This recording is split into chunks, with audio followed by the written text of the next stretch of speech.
Hi everyone, I'm here today with Armond and we're going to talk about the rates and how changes will affect the real estate market and what should potential buyers and sellers be aware of. What impact do you foresee the recent rate drops having on the real estate market for both buyers and sellers? Absolutely. First, let's talk about buyers. With more competition entering the market because of lower rates, it's going to drive prices up higher, right? But at the same time, for sellers, it's going to give them an opportunity to find that next property, whereas before they were hesitant to sell because that next property was so expensive. So I think it's going to add more inventory to the market, so it's going to be very hyper-local to what happens to sales prices. But I think generally speaking, with the additional demand of more buyers entering the market, it's just going to drive a lot of the prices up. So for buyers looking to buy right now, what advice would you give? Should they lock themselves into the existing rates, or should they wait until the rates go even more down? Right now in LA, we have a 9% appreciation. So let's take a home that's worth $1 million today. Well, if you look at that same home today at $1 million, that same home is going to be worth almost 1.1 million next year. So if I wait 12 months, that same home I'm looking at is going to be worth 1.1 million. Essentially, I'm losing $100,000. Well, why not buy it now? As long as you're comfortable with the payments, then refinance later. A typical refinance only costs about $5,000. So think of it like an insurance policy. Why not buy it now, enjoy the home, take advantage of the tax benefits, then refinance when you find the best rate. As long as the key thing is, as long as you're comfortable with the payments. This way your home's worth 1.1 next year and you gain equity out of the home.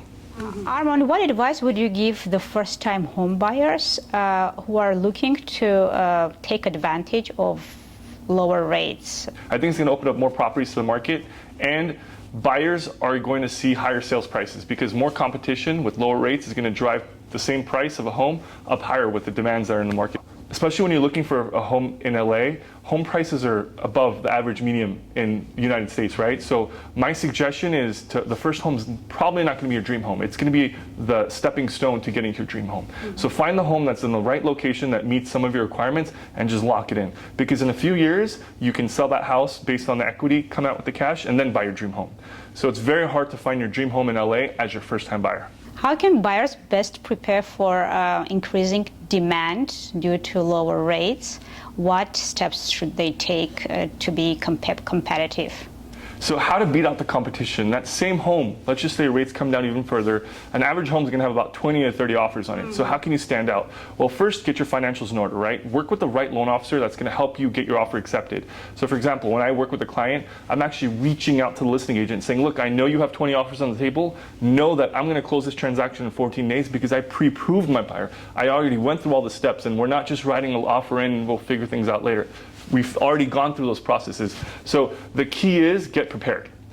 Make sure your credit's in line so you have a good credit score. Make sure you submit all your financials in and get everything out of the way so you essentially have a blank check to write on a home. How will lower rates affect homeowners that are considering to refinance? What factors should they consider before making that decision? Break-even point. That's the key word I always use. Look, if you want to refinance your house, know that an average refinance costs about $4,000 to $5,000. A lot of times you'll hear that there's no out-of-pocket expenses. Well, there's no such thing as a free refinance. It's coming from somewhere, whether it's the rate, whether it's out of your pocket, or the fees are added to the loan amount. So what we do is we look at the savings. So let's just say you're at 7%, market rates at 5-6%. We look at your monthly savings and see that dollar amount. Then we divide it by the cost of the refinance. Typically, as long as there's a two-year break-even point, it makes sense to refinance. So you immediately save money monthly, and then mathematically speaking, after 2 years, making 24 payments, you financially break even, and then you continue the savings over the life of the loan. So as long as you're not going to sell your home before then, it makes sense.